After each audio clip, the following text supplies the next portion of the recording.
Hello all the students of class 10. Welcome to my new video of unit 14 reading 2. Title of reading 2 is Weathers. This is a poem written by Thomas Hardy. Let's have a little discussion about the poet Thomas Hardy. Thomas Hardy was born on 2nd June 1840 and he was died on 11th January 1928 at the age of 88. He was an English novelist and poet, a Victorian realist in the tradition of George Eliot. He was influenced both in his novels and his poetry by Romanticism, including the poetry of William Wordsworth. Thomas Hardy was a prolific writer whose work spans both the Victorian and modernist periods.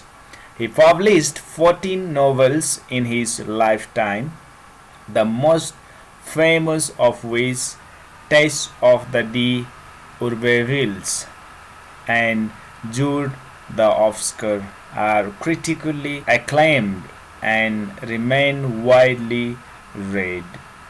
He spent the latter years of his life writing poetry. Now let's have a look at the pictures and guess the answer to the questions before starting the poem.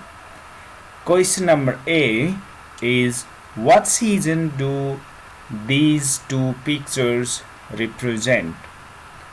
And question number B is, what differences do you notice between the two pictures? See, in the first picture, all the leaves of the trees are fallen, and the answer to both of these questions, answer to question number A is, the first picture represents the winter season, first picture, and second picture represents the spring season. Question number B, the answer is, winter typically has cold weather, little daylight, and limited plant growth. In spring, plants sprout, tree leaves unfold, and flowers blossom. Summer is the warmest time of the year and has the most daylight, so plants grow quickly. In autumn, temperatures drop and many trees lose their leaves. Now, let's go through the lines of the poems here. Title of the poem we have discussed already. Weathers, we have different weathers according to the season. This is especially written about the difference between spring and winter season. Let's go with the first stanza. This is the weather the cuckoo likes, and so do I. This is the weather, cuckoo likes it, and I also like it. When showers they tumble the chestnut spikes and nestling flies. Here the rain falls over the pointed leaves of chestnut tree, and the poet is happy as nightingale. Nestling flies means nightingale, feel good. Also the poet also feel good, and the light rain flows over the pointed leaves of chestnut tree, and all little brown nightingales builds his best, and they sit outside at the traveller's rest, and maids come forth spring muslin dressed, and citizens dream of the south and west, and so I do. Here in the first stanza, the beautiful and pleasant spring season is described. The writer or poet is explaining about the beautifulness and pleasantness of the spring season. He says that in this season, cuckoo and nightingale feel good. The light rain flows over pointed leaves of chestnut tree. The poet is pleased as nightingale sings at his best tune. People come out of the houses to enjoy the weather and the birds' song. The young girls are seen in their fine clothes. The people plan to visit different places of south and west. People are traveling here and there to enjoy their life. The poet likes this weather as it is liked by all the birds, animals, and human as well. Let's move to the second stanza of the poem. This is the weather the shepherd sons, and so do I. When beaches drip in browns and dawns, and thresh and ply, and he tides throb Troy on Troy, and meadow rivulets overflow, and drops on gate bars hang in a row, and rooks in families homeward go, and so do I. In the second stanza here, the poet talks about the dullness, badness of the winter season and the cold, damp, and wet weather. All the natural beauty has gone, turns into dull and unpleasant situation. The cuckoo hates, dislikes this weather, and the beaches turn dry, brown as their leaves are thrashed by the wind. The water drops hang from wooden bars of gates. The rooks fly to their homes. The poet dislikes this season because the winter season is very cold and wet. Symbolically, the poet tries to state the bright and dark aspects of human life and the world, comparing with the weather. Weather shows or indicates the human life. Spring represents the bright and happy side of human life, as well as winter represents the dark or difficult aspect of our life. This is all about the poem. Now, the summary of the poem is also here. Can go through this. Now let's discuss briefly or shortly about the exercises. Number A, find the words from the poem that are similar in meaning to the following words or phrases. A brief and usual light fall of rain, that is showers. Sings, builds.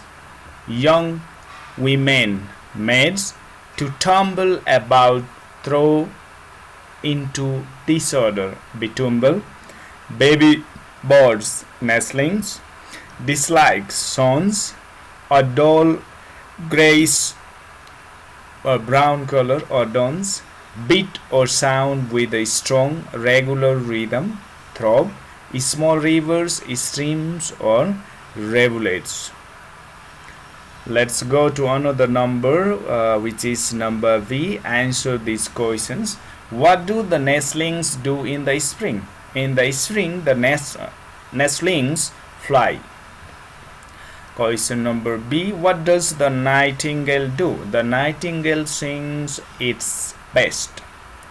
How do the girls come out in spring? Another question. Number C. The answer is, in spring the girls come out dressed in spring muslins, in their best dresses.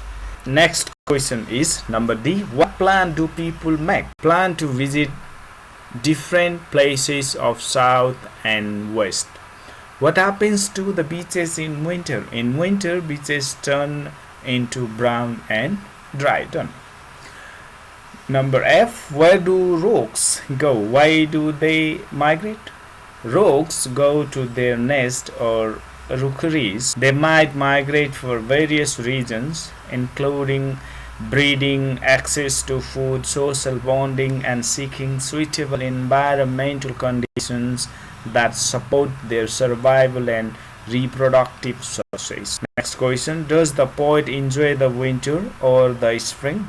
Why? The poet enjoys the spring weather.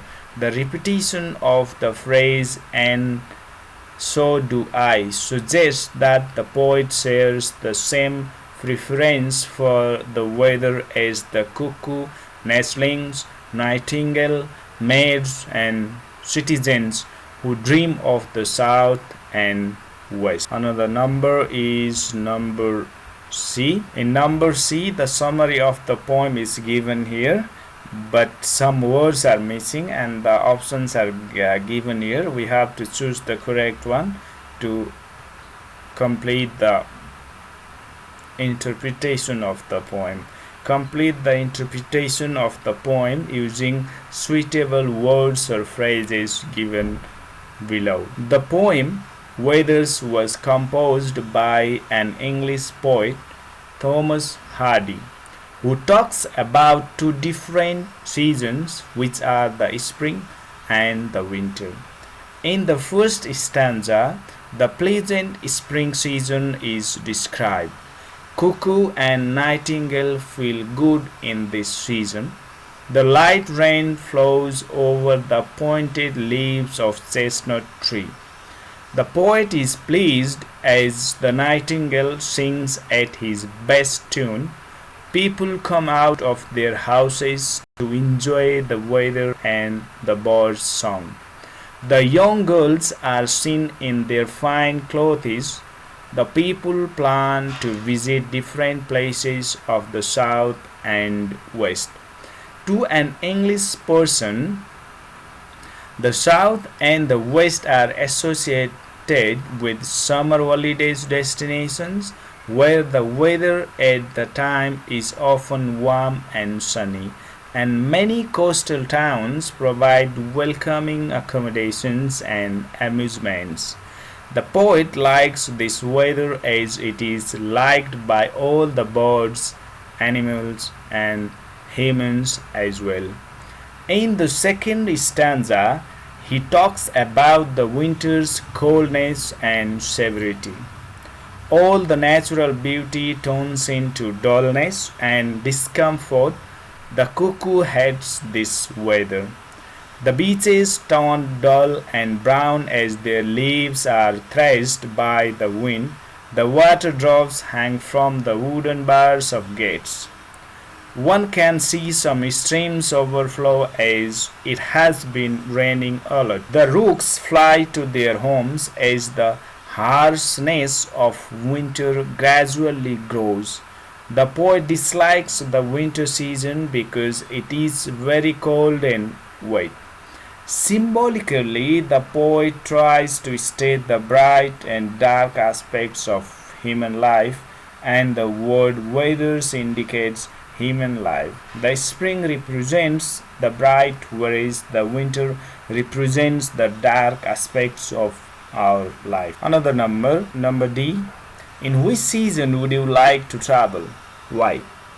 If I had to choose just one season to travel, I would personally lean towards autumn fall. Autumn travel holds a special allure with its vibrant foliage, pleasant temperatures, and seasonal traditions.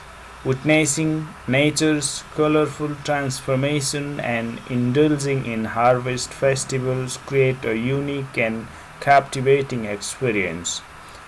With milder weather and fewer crowds, it is an ideal time to explore both natural landscapes and cultural attractions, making autumn a perfect season for travel.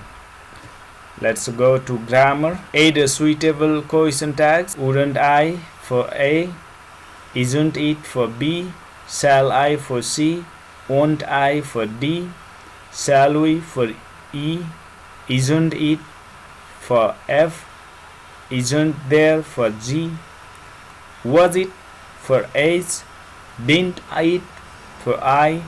Hasn't he? J. Will you? K. Does he? I. Won't they? For M. Did they? For N. Isn't it? For O. Isn't he? For P. Let's go to writing II. Prepare a brochure of touristic places in your locality. Include the following points: name of the place, location, accessibility, major attractions, entry requirements, if any, contact information. Explore the wonders of Saura. Location: situated in the southern part of Nepal, Saura is located in the Chitwan district, nestled in the Lush Tarai region. It is 143 km from Kathmandu, the capital city of Nepal. Accessibility: Saura Chitwan is easily accessible by road and air. Regular bus services connect it to major cities in Nepal. The nearest airport, Bharatpur Airport, is about 7 km away, offering domestic flights from Kathmandu and other major cities of the country. Major attractions of Saura: Chitwan National Park. Explore the renowned Chitwan National Park, a UNESCO World Heritage Site. Embark on thrilling jungle safaris. Spot rare wildlife like tigers, rhinos, elephants, and engage in bird watching. Experience the beauty of diverse ecosystems and the rich flora and fauna. Elephant safari, another attraction of Saura. Enjoy a memorable elephant back safari through the wilderness of Chitwan National Park. Traverse through dense forest, encounter wildlife up close, and create unforgettable memories.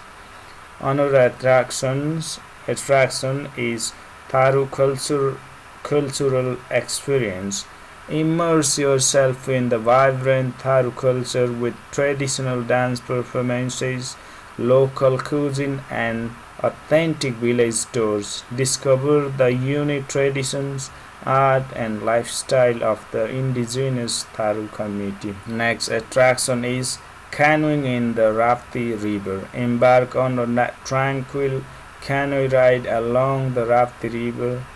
Witness breathtaking sunset, spot aquatic wildlife, and embrace the serenity of the riverine ecosystem. Entry requirements: foreign visitors to Chitwan National Park require an entry permit which can be obtained at the entrance gate. The permit fee varies depending on the duration of stay and nationality. Contact information: for further information or inquiries, please contact Saura Tourism Office. You can email at info@sauratourism.com, or you can phone the given phone. So just for example, and website, this can put this. Plan your visit to Saura Chitwan and immerse yourself in the natural wonders and cultural richness of Nepal. Encounter wildlife, explore pristine jungles, and experience the warmth of Nepali hospitality. Saura Chitwan awaits you. Saura Chitwan is waiting you, everyone. Hurry up and visit Saura. So this is how we have to write if we have to write any brochure of a touristic place. Must mention name of the place, location, where or how is it situated, and access. We have to write about the access, how we can reach there by land route, air route, or whatever the access facilities are available.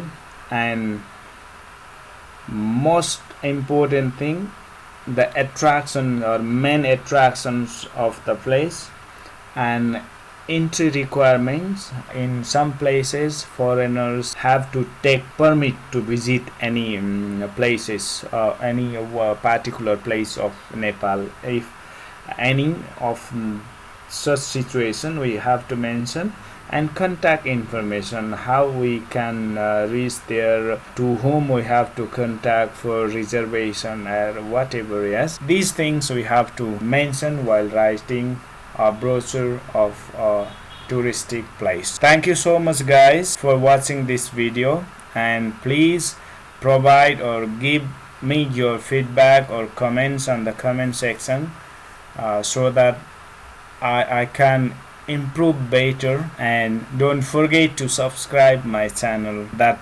really motivates me to bring other new videos. Thank you so much. Have a good time.